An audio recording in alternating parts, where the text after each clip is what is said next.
Bonjour, je me nomme Denis Petitclerc, spécialiste en entretien et maintenance par web. Premièrement, j'espère que vous êtes tous en sécurité et bien en santé, vous tous, vos amis, votre famille et tous vos proches en général. Et moi, je vais vous parler d'un sujet très important aujourd'hui, votre présence sur le web. Vous avez probablement beaucoup de temps de libre, vous ne savez peut-être pas nécessairement quoi en faire, vous avez peut-être totalement oublié de vous créer une présence en ligne. Mais une nouvelle, aujourd'hui, comme vous pouvez le voir avec le confinement et tout ce qui se passe actuellement, on ne peut plus se priver d'une présence en ligne. Et là, je vais regarder mes petites notes, parce que j'en ai pris plusieurs pour vous donner le meilleur sujet possible. Et bien souvent, on ne sait pas par où commencer. C'est compliqué. Le Facebook, le LinkedIn, le ci, le ça, par où commencer. Et bien entendu, vous pouvez m'envoyer par après sur des questions, vous avez des interrogations et autres. Puis aussi, un point important, moi, tout le long de la crise, j'offre mon service qui est de la maison, du soutien. Également, j'ajuste actuellement mes tarifs pour donner un coup de main, pour que tout le monde puisse avoir accès à ces outils qui sont très, très, très importants. Maintenant, si je rentre dans le cœur du sujet, la première chose à faire, c'est de réserver un nom de domaine. En moyenne, l'idéal, c'est de passer par GoDaddy.com parce que c'est un service qui, après, est compatible à peu près avec tous les services d'hébergement et autres. Et si vous êtes travailleur autonome, utilisez votre nom de famille. Allez-y dans les simplicités ou avec quelque chose de très significatif. Et par après, la première étape, qui est très approchable, est très abordable pour à peu près tout le monde, c'est une page dans un réseau social. De base, comme moi, ce que j'utilise, c'est la page Facebook, je ne me souviens plus son nom précis, on va dire Facebook Business, c'est Facebook pour le travail, disons. Ça vous permet de créer une présence en ligne et tous vos amis, votre famille, vos connaissances peuvent être les premières personnes qui vous aident à créer votre présence carrément. Ça, je dirais que c'est l'étape la plus importante. Si vous n'avez pas par où commencer, passez par celle-là. Elle est très abordable. Essentiellement, c'est uniquement du temps que vous avez passé à l'intérieur. Puis de mon côté, moi, je peux vous conseiller au niveau des formats d'images ou les ajouter et autres, mais vous pouvez être vraiment indépendant de ce côté-là. Le deuxième point qui est très important, c'est une page LinkedIn. LinkedIn, c'est les réseaux sociaux des affaires principalement. Ça vous crée essentiellement une superbe carte d'affaires qui est visible par tout le monde qui recherche des services professionnels. Aussi, ça fait partie de bâtir une crédibilité. Ça également, c'est très facilement accessible. La troisième étape, supposons que vous avez des produits ou un service, vous donnez des conférences, quoi que ce soit. Prenez des photos, des courts extraits vidéo. Instagram est un réseau qui est très, très utilisé et qui peut vous permettre de vous bâtir tranquillement un portfolio que le monde peut aller visiter de façon très simple. Vous pouvez tout simplement utiliser ce que vous faites dans votre vie de tous les jours qui va vous inspirer. Et vous allez passer ça quelques fois par semaine, peut-être une fois ou deux ou plus si vous avez vraiment, disons, le feu pour le faire et d'avoir décidé de consacrer du temps sérieusement. Ça peut vraiment vous aider. Bien entendu, ça, c'est disons que c'est un petit bout important. Après, il faut songer à un site web, parce que là, on en sort peu. Supposons que vous travaillez, vous vous rendez compte actuellement, vous n'avez plus contact avec personne parce que votre domaine est actuellement en quarantaine, c'est le cas de le dire. Mais toutes les personnes qui vont avoir fait le pas vont avoir une longueur d'avance. Aujourd'hui, on ne peut plus passer à côté de ça.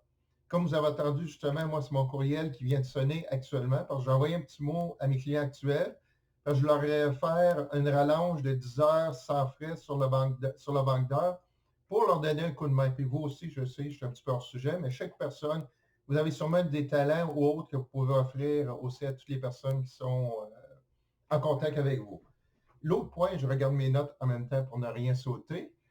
Oui, là, je parlais d'un site web. Un site web, c'est, comment je pourrais dire, la page sociale vous présente votre côté humain, votre disponibilité et la possibilité d'être en contact directement avec les gens.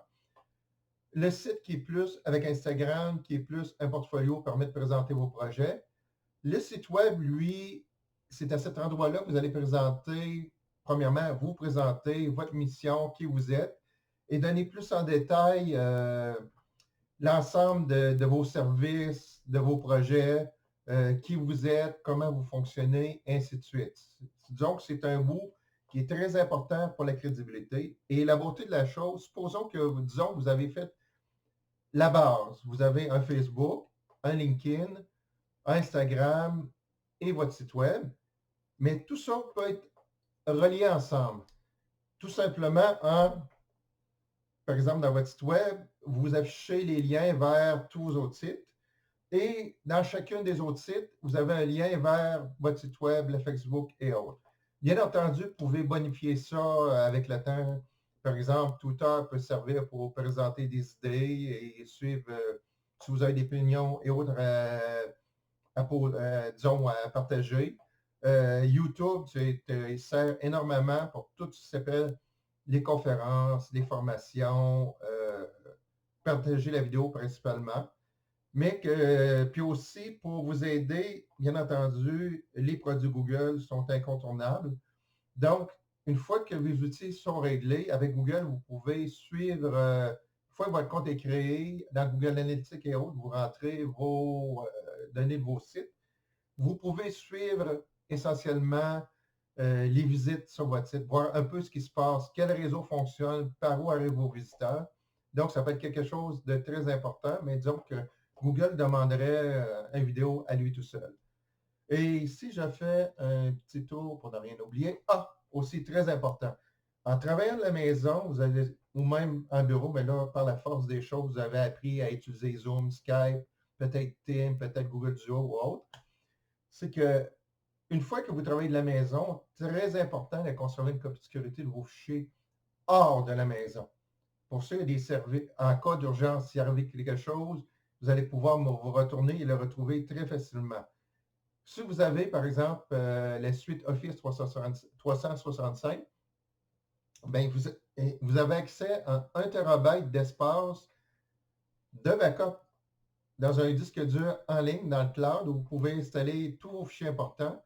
Ils ont même un coffre-fort virtuel où on doit passer avec, disons, plusieurs autorisations pour pouvoir avoir accès aux fichiers, comme par exemple pour des papiers importants, des mots de passe, ainsi de suite. Google Drive peut servir également à transférer les fichiers, Dropbox et plein d'autres systèmes. Mais l'idée, c'est de mettre en sécurité vos informations. Mais si je résume l'ensemble de ce que je viens de présenter actuellement, c'est que si vous restez, excusez-moi l'anglicisme, en business où vous voulez promouvoir vos services et être trouvable par les gens, il est impératif d'avoir une présence en ligne. On commence simplement un réseau social, Facebook. On continue après ça, une page sur LinkedIn pour montrer votre côté sérieux. Après ça, Instagram pour présenter vos projets en images, en photo, en vidéo. Et pour couronner le tout, un site web qui, bien entendu, peut être monté dans WordPress, dans Joomla, Wix ou Weebly. Pourquoi utiliser un plutôt que l'autre? Un site comme WordPress va être beaucoup plus flexible au niveau de tout ce qu'on appelle le référencement, comment je pourrais dire ça, les fonctionnalités, ainsi de suite. Tandis que les autres vont être beaucoup plus économiques d'approche, mais vont être peut-être moins forts au niveau du référencement. Puis, il n'y a pas de mystère, la partie se joue du côté du référencement. Disons qu'avec ces informations-là, vous avez déjà une base pour vous poser les questions, savoir par où commencer. Et faute de me répéter, le réseau social avec Facebook, le portfolio avec Instagram, votre site web avec un des outils, bien entendu, votre page web professionnelle, plutôt le réseau social professionnel avec LinkedIn. Avec tout ça, vous êtes, comme on dit, en machine et vous pouvez vraiment bâtir une présence. Là-dessus, je vais vous dire bonjour jusqu'à la prochaine, puis en espérant que vous allez vous porter bien et que la situation actuelle ne vous brasse pas trop et que vous faites très attention à votre santé parce que je tiens à tout vous revoir en santé une fois que la crise sera finie. Merci beaucoup.